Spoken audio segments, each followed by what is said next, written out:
Bonjour, l'objectif pour cette vidéo, c'est de terminer la loi de composition des vecteurs vitesse.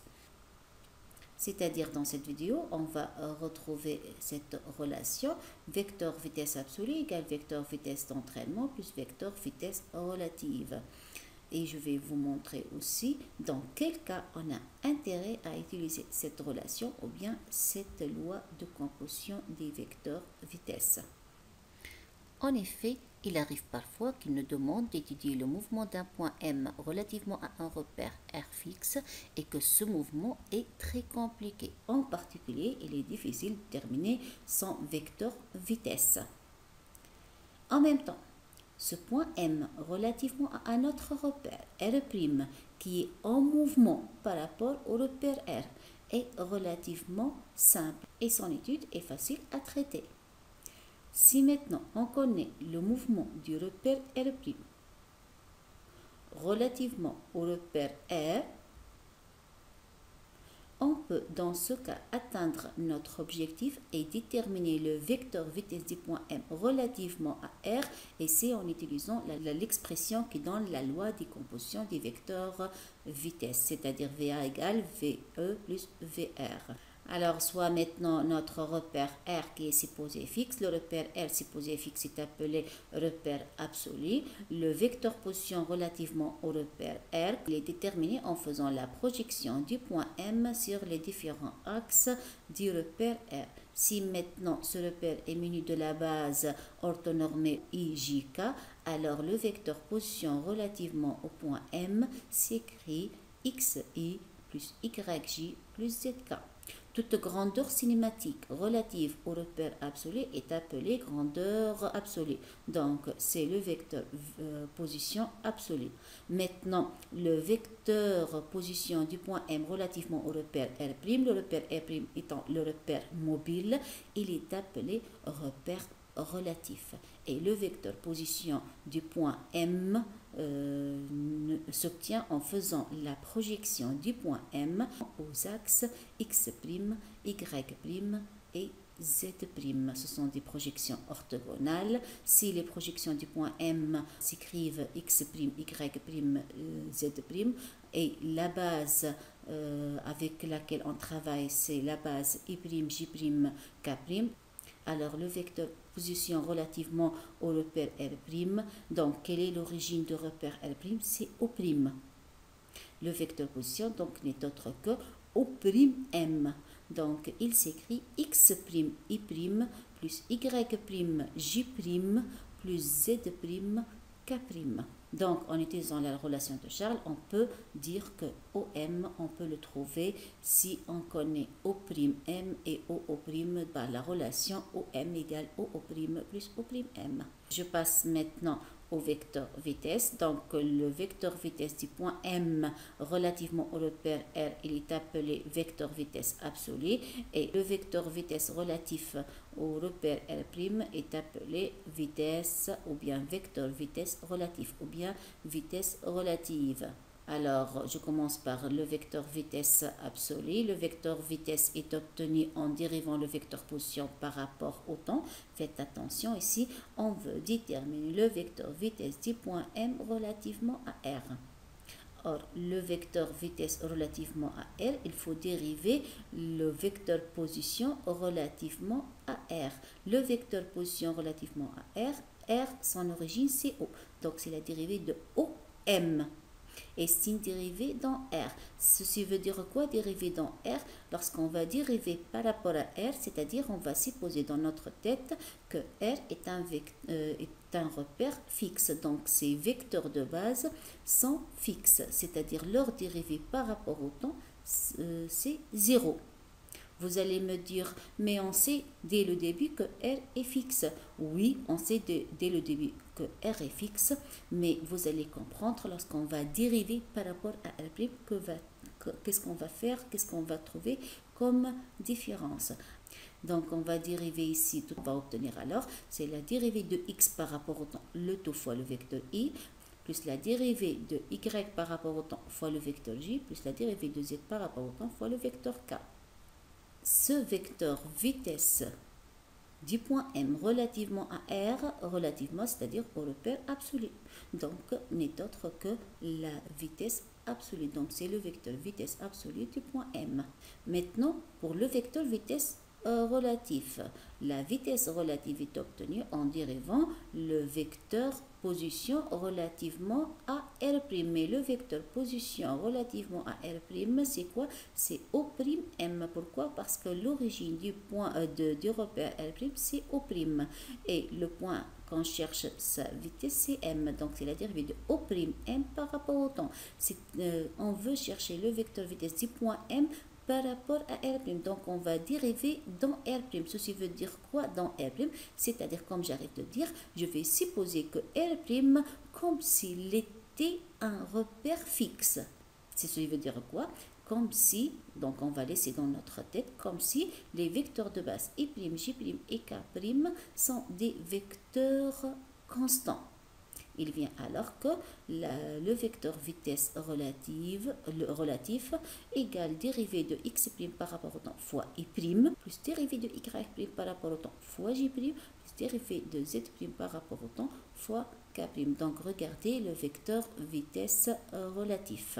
D'autre part, le vecteur vitesse absolue, on peut le déterminer autrement, puisque c'est la dérivée de OM par rapport au temps, et on arrive de dire que OM n'est autre que OO' plus O'M. Donc, je vais remplacer le vecteur OM par le vecteur OO' plus O'M.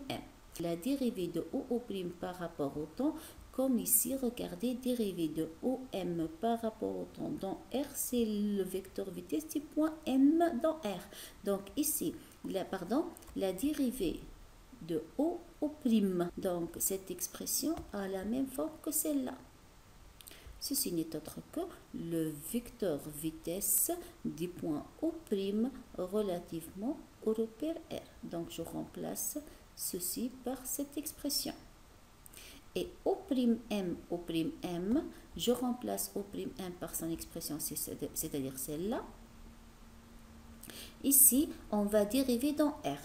Lorsqu'on va dériver dans R, on va supposer que R est fixe, c'est-à-dire EJK fixe. Mais est-ce que I', J', K' dans R sont fixes? Non, évidemment que non. Donc, pour cette raison, la dérivée de x' fois I', ça va s'écrire de la forme dérivée d'un produit de deux fonctions, une scalaire et l'autre vectorielle. Donc, on va développer ce calcul de la façon suivante. Donc, c'est la dérivée de x' par rapport au temps fois I', plus x fois la dérivée de I' par rapport au temps dans R. De la même manière, dérivée de y' fois j', c'est la dérivée de y' par rapport au temps fois j', plus y' fois la dérivée de j' par rapport au temps. Et de même pour ce produit de deux fonctions, c'est la dérivée de z' par rapport au temps fois k, plus z fois la dérivée de k' par rapport au temps. Donc, l'étape suivante, je vais rassembler les termes qui comportent des dérivées des vecteurs. Je vais les écrire avant, puis les termes qui comportent les dérivées des composantes, dérivées de x' par rapport au temps, dérivées de y' par rapport au temps, dérivées de z' par rapport au temps, ensemble. On trouve alors le vecteur vitesse absolu s'écrit vitesse du point O' par rapport à R, plus x' dérivé de I' par rapport au temps, plus y' dérivé de j' par rapport au temps, plus z' dérivé de k' par rapport au temps, plus dérivé de x' par rapport au temps fois I', plus dérivé de y' par rapport au temps fois j', plus dérivé de z' par rapport au temps fois k'. Remarquez bien que ce terme, on l'a déjà écrit et ce n'est autre que la vitesse relative qu'on arrive de trouver juste avant. Donc, je me rends compte que le vecteur vitesse absolue égale cette quantité, qu'on va l'écrire ici, plus le vecteur vitesse relative. Cette quantité, remarquez bien, c'est la vitesse de O', qui est l'origine du repère R' dans R, plus x' fois la dérivée de I' par rapport au temps dans R. C'est la dérivée de I' par rapport au temps, c'est-à-dire dérivée du vecteur de base du repère R' par rapport à R. dérivée du deuxième vecteur du repère relatif, c'est-à-dire R', dans R. Et comment se comporte K', qui est le troisième vecteur de base dans R', par rapport à R. Le résultat de ce terme dépend de l'état de mouvement de R' dans R. Cette quantité, on va la noter VE et on va l'appeler vitesse d'entraînement. Donc c'est le vecteur vitesse d'entraînement. Et on retrouve alors la loi de composition du vecteur vitesse. Revenons maintenant à notre objectif qu'on a précisé au début de cette vidéo. Notre objectif, c'était déterminer le vecteur vitesse du point M relativement au repère R, c'est-à-dire déterminer le vecteur vitesse absolue. Et qu'on s'est mis dans la situation où que ce mouvement est compliqué et que son étude est relativement difficile. Si maintenant le mouvement du point M relativement à R' est simple et qu'on arrive facilement à déterminer le vecteur vitesse relatif, dans ce cas, le vecteur vitesse absolue peut être déduit si on arrive à déterminer le vecteur vitesse d'entraînement, c'est-à-dire si on connaît l'état de mouvement de R' relativement à R. Et pour mieux comprendre cette idée et la vitesse d'entraînement en particulier, on va traiter quelques cas particuliers d'un mouvement de R' relativement à R. Et je vais commencer par un mouvement, le premier cas particulier, le mouvement de translation de R' par rapport à R. Qu'est-ce que ça veut dire un mouvement de translation? Par exemple, celui-là. Remarquez que R' effectue un mouvement de translation par rapport à R. Mais même ce mouvement est un mouvement de translation. Même ce cas, dans ce cas, R' est dit en mouvement de translation par rapport à R. Mais c'est une translation curviligne. En fait, qu'est-ce que ça veut dire que R' effectue un mouvement de translation par rapport à R? R' est dit en mouvement de translation par rapport à R lorsque ces vecteurs de base I', J', et K' sont des vecteurs constants ou bien ne se modifient pas par rapport à R au cours du temps. Donc remarquez que soit dans le premier cas, I' ne change ni de sens, ni de direction, ni de valeur. Dans le deuxième cas, I', J', et K' gardent toujours leur même sens, même direction, même valeur. Et même dans le troisième cas, I', J', K' gardent toujours leur même sens, même direction, même valeur. Donc ce sont des vecteurs qui ne changent pas au cours du temps et ainsi leur dérivée par rapport au temps dans R ou bien relativement à R, c'est un vecteur nul. Et comme le vitesse d'entraînement, vecteur vitesse d'entraînement égale vecteur vitesse du point O' dans R plus x fois la dérivée de I' par rapport au temps plus y, dérivée de J' par rapport au temps plus z' fois la dérivée de K' par rapport au temps, il vient alors que le vecteur vitesse d'entraînement dans ce cas n'est autre que le vecteur vitesse de O' dans R. Je passe maintenant au cas le plus fréquent et c'est le cas d'une rotation autour d'un axe. Donc je vais supposer que j'ai un repère R, le repère absolu donc il est supposé fixe, et que R', le repère relatif, est en rotation autour de l'axe Z avec la vitesse angulaire oméga. Je vais supposer aussi que Z' est confondu avec Z et O' est confondu avec O.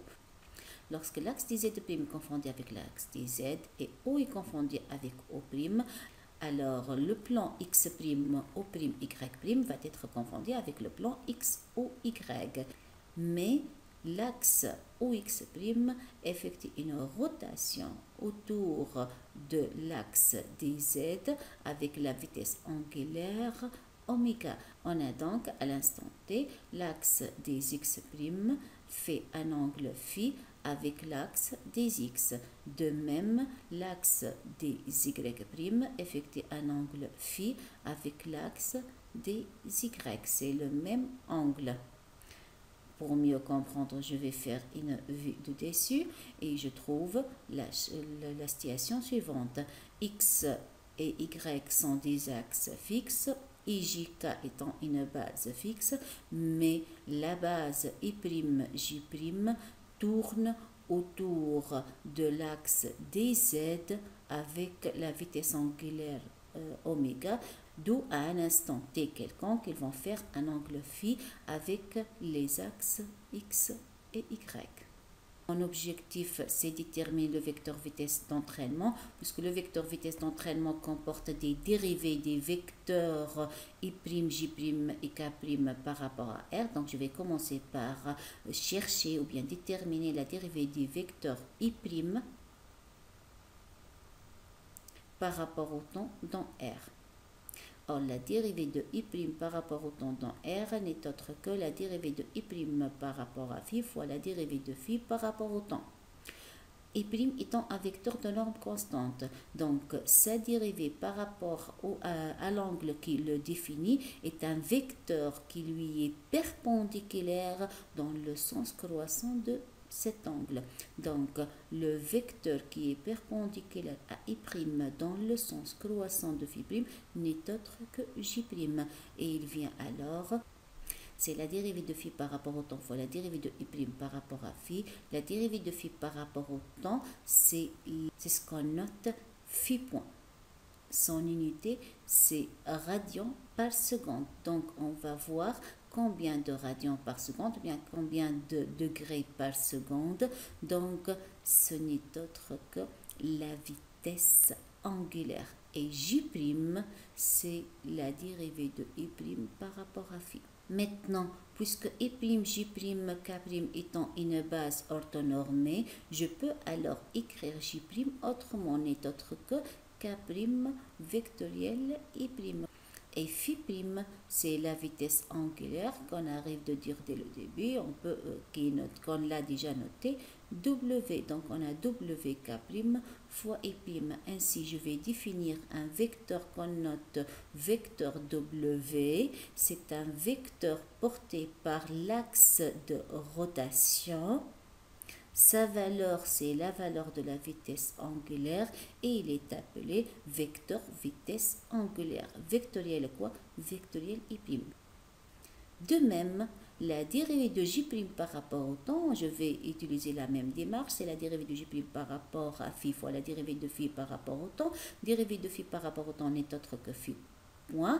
Et la dérivée de J' par rapport à phi, c'est un vecteur qui lui est perpendiculaire dans le sens croissant de phi. Donc, c'est un vecteur porté par l'axe des x et il est orienté dans le sens de moins i. Ce n'est autre que moins i.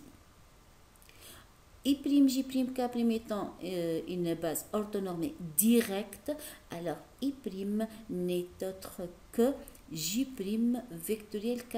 Et moins I' n'est autre que K' vectoriel J'. Phi point fois K' ou bien W fois K' n'est autre que le vecteur rotation qu'on arrive de définir. Vectoriel quoi? Vectoriel J'. Donc, je trouve que la dérivée de J' par rapport au temps, c'est W vectoriel J'.